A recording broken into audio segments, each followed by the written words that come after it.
we're going to go from this to this. Alright then, so our main ingredient is this, methylated spirits, so that's probably the main piece of information you need to know, so you could technically leave the video here if you wanted to. But if you are still here, let's carry on. So, to strip our metal miniatures, we will need some equipment. Like I just said, we need some methylated spirit. I usually use a bird brand, but this time I have some Bartoline. I think that's the female Bart Simpson from an alternative universe in an old Simpsons episode. We then obviously need a miniature to strip. Our victim or patient in this video will be this Oldhammer Rogue Trader era Space Orc. I think he has a name like Glug or Glorg. It also looks like he was a bad moon once. A good choice. You'll also need a toothbrush. I prefer a nice stiff one. This one seems a little soft, but it will have to do. I found it laying about in the garage.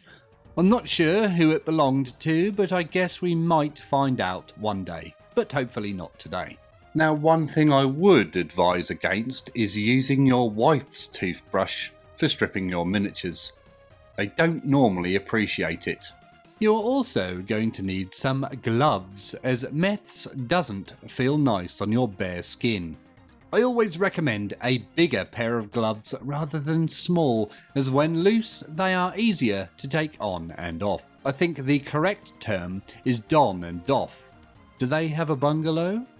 Another secret piece of equipment is a humble toothpick. This is for poking people when they get too close to your working area. No, only joking. All will become clear soon. This toothpick is made of wood, but I think anything that's a little sharp poking thing would work. You also need a tub. I would recommend a tub with a close fitting lid, as this way the methylated spirit won't evaporate when you leave it in there.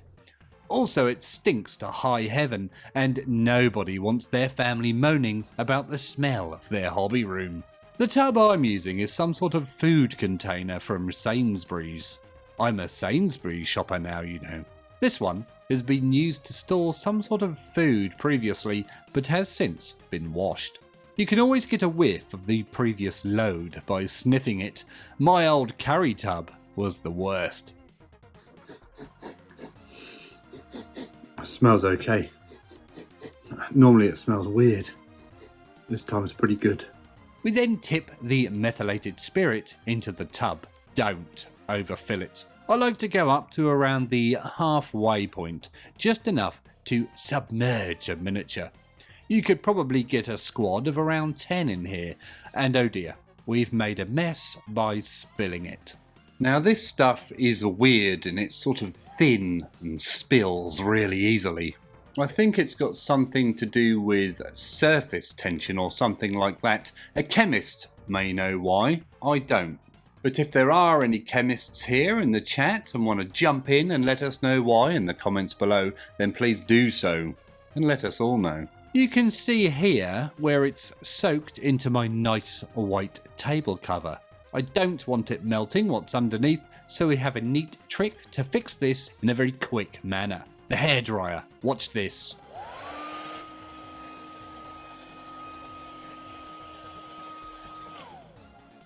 How good was that? Let's move on. So next up, throw your miniature into the stripping bath and wave goodbye to that hideous old paint job.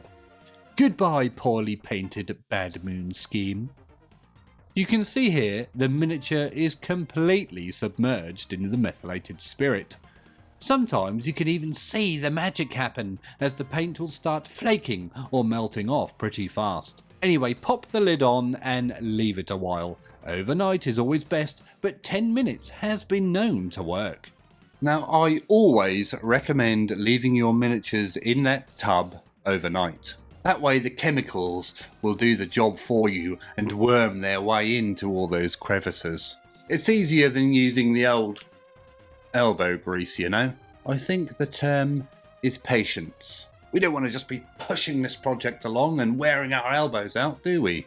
Okay, so our work has been soaking overnight. Let's pop the lid off and get cracking.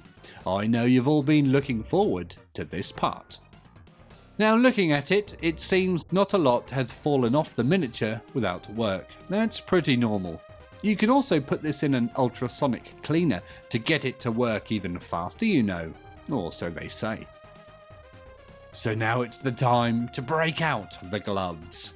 I like these long, almost elbow-length ones. I feel like a Slanesh demon or something. It's a good job I bought big ones, as these already feel a bit tight when I push into them.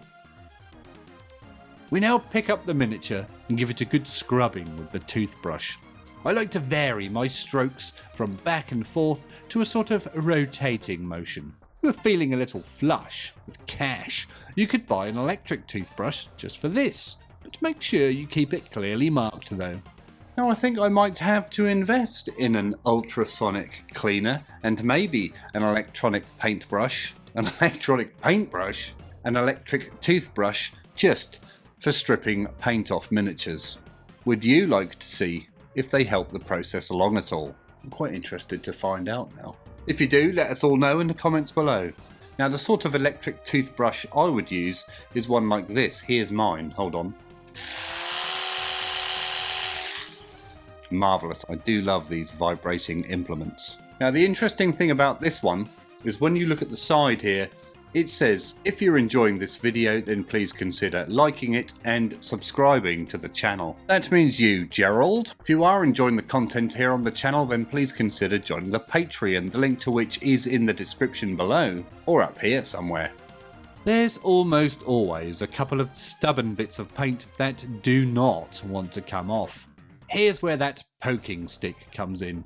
Give them a good jabbing and then put the miniature back in the stripping bath. After a few minutes, give the miniature another scrub. You can repeat this process as many times as you like, but I find just 1 or 2 is fine for normal miniatures. Bigger or more complex things might take a lot longer. So after 2 sessions of toothbrush scrubbing, we have this. He's come out pretty well, hasn't he? There's a little bit of green paint left in that crevice, but it's 99% there, so I feel that will do. But that's not the end though, we need to wash the Meths off. We then move to the bathroom and rinse the miniature under the tap. This removes all the wet Meths and cleans the miniature up, ready for working on again. I'm not sure if Meths is supposed to go down the drain, but it's only a minute amount. Please don't report me. Oh, and always make sure to pop the lid back on the pot to reuse your Meths later. Wonderful stuff. If you want to see some more tutorial videos, then check out the playlist up here somewhere. As always, thanks for watching, and always remember to drill your barrels.